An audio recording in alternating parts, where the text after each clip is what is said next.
Well, greetings. Phil Greenwood, your next Entrepreneurial News Minute. This is October 16th, 2024. One of the most recent articles I read that I found really resonated, and it's always is an interesting topic, was found in the Wall Street Journal on October 14th. And it was an article about the trend where plumbers, people who own small plumbing companies, HVAC, the heating, ventilation and air conditioning companies, consultants and such, how much money, how wealthy they're becoming, many becoming millionaires. And the current trend is that these small independent plumbing and HVAC companies are being bought up by private equity firms, believe it or not.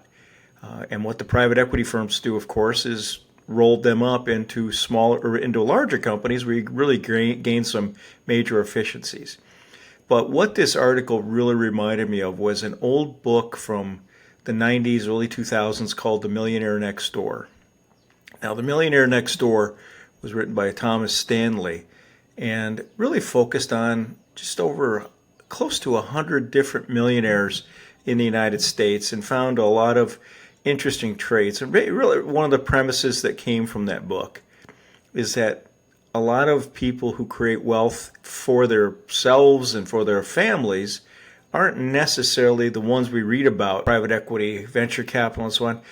The people you know next door who might be millionaires or more are the plumbers, are the HVAC, are the people who used to own the clothes cleaning company, the small businesses.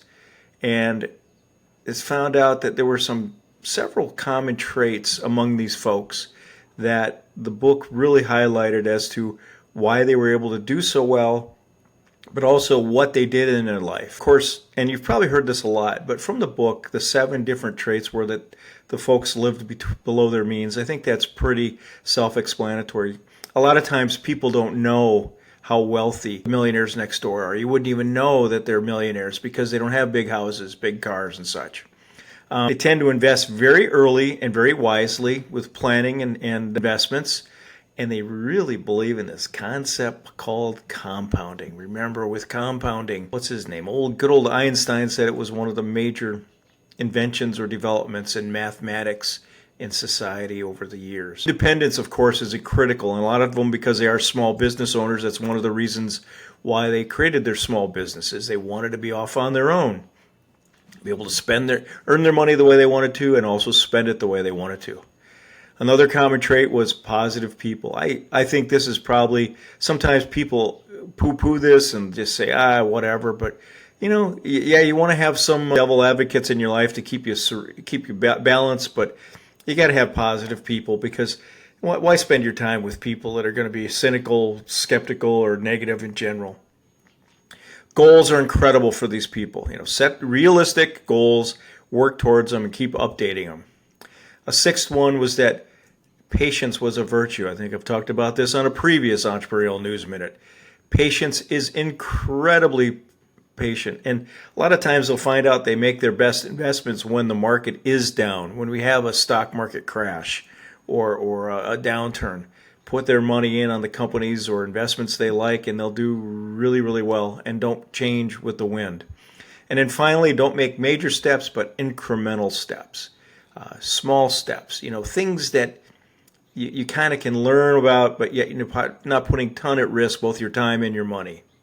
So critical things I like to highlight, especially like with students, is one of the key things that you can do as a small business owner is you got to find things like HVAC, plumbing, and such, services and products that people don't want to do, but customers will pay for.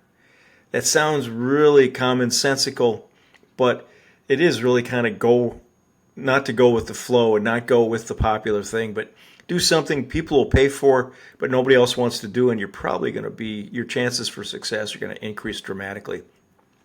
And then realize that with any small business, startup, HVAC, plumbing, computer software, whatever small business, it's really hard work, and it's just going to take time.